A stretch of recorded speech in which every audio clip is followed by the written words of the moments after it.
into your mitochondria, where it is converted into ATP. And you need it for collagen production and for lots of things. But people mainly know, okay, I take it when I am sick or when I'm having a cold to boost a little bit my immune system. Yeah, I mean that's what my mom always told me. Like, if I'm not sick, it's healthy, but it's not essential. Would you say then it's something essential that everyone should take in a daily basis? Yes, I would say so. Uh, Good that you mention the word essential, because especially in nutrition, there are substances which are called essential nutritions. Oh, These essential nutritions, which are about roughly 30, these substances our body cannot produce by itself, and so we have to take it in with nutrition. This is why they call it essential nutritions. all right. So there are 30 of them. Excuse me? There are 30 of them. 30. Yes, yes, approximately 30. Wow. These are especially all the vitamins, A, D, E, K, which are the fat-soluble vitamins, and then you have the water-soluble vitamins, which is C and B, and then all the minerals, magnesium, zinc. I think I found the list. One second. Yes, S- and you have also the amino acids. 9 of them are essential. So for those who are just listening to us on the podcast, let's see.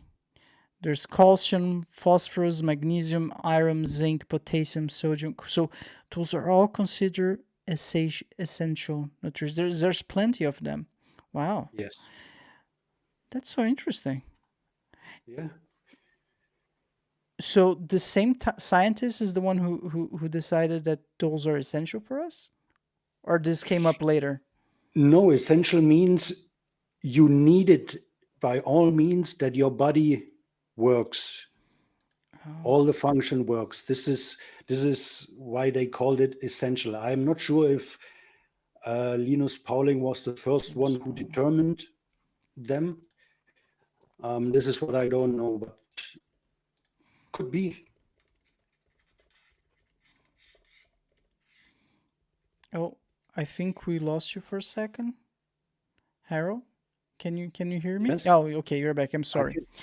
Yeah. Wow, that's so interesting. So, let me ask you that. So, from an evolutionary point of view, we humans, we evolve like. Let me formulate my question a little bit better. Let me think. How can I ask that?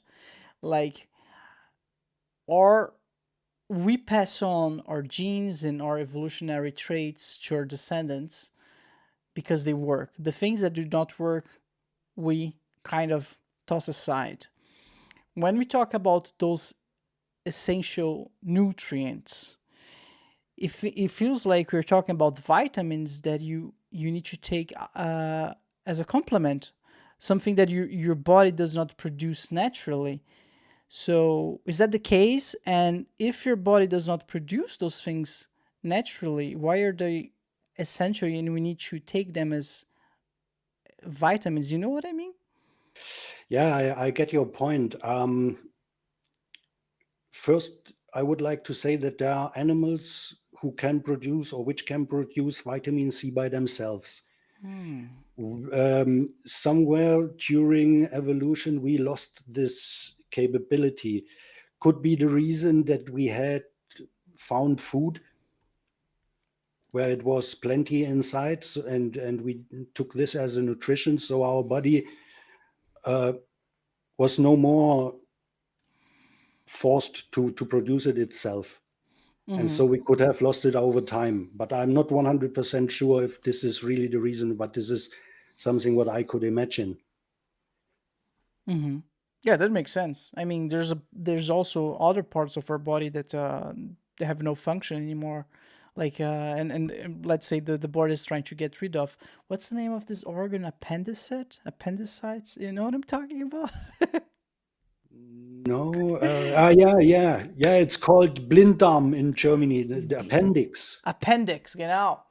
And I don't know where I'm going there, but maybe the body doesn't always know like what it needs. So going back to the nutrients, in order to a person to let's say an average adult person to stay healthy, Yes. those 30 essential nutrients are essential. Would you recommend someone to take them in a daily basis? Not necessarily on a daily basis. We have some substances which can be stored in your body. Oh. So you have a depot Hmm. of it, and some nutrients cannot be stored. These you should take in on a daily basis. What do you take on a daily basis? I take on a daily basis, for example, I take vitamin C, Hmm. I take zinc and copper Hmm. and magnesium. That's it pretty much and iodine on a daily basis. Iodine. Okay. How old are you, if I may ask? I am 52. You're 50. Okay, Harold. I want to ask you because um, when did you start getting interested on all of this? Well, I have the feeling this is somehow the usual story. I was working as a supply chain manager in huge companies Okay. for 30 years until I got sick. Oh. Yeah, and then the way it was going with uh, doctors and examinations and all of these things, on the end, it was clear for me you have to take care about your health by yourself. At least you have to know what is going on in your body and what Hmm. your body needs to be functioning well. So this is that kicked off my journey, sickness. Yeah, that's sometimes that's what it takes. The reason I'm asking, like, I'm 31 right now. Okay. And that's not something I think about at all. And I hear like from a couple of colleagues of mine, they're a little bit older than me, like, bro, like that's it's gonna catch up at some point. It's gonna catch you up if you don't start paying attention. Today I just had like a burger and fries for lunch, and then a package of cookies All for right. I don't know, for dessert. It was like I feel good, like, but for how long until I start having problems? We started the podcast by saying like how important food is, and something that I need to look out for. That's why I'm so interested to talk about with the subject with you as well. Like what happens with the body, like especially like for example when you're a kid or a teenager, and like you can eat anything, it doesn't make any difference. You can do whatever you want with your body, but there's a threshold, right? At some point something happens, something snaps, and you start getting sick. What is that? Like, of course, the easy answer would be like, oh, you're just getting old. But like, what would be the more like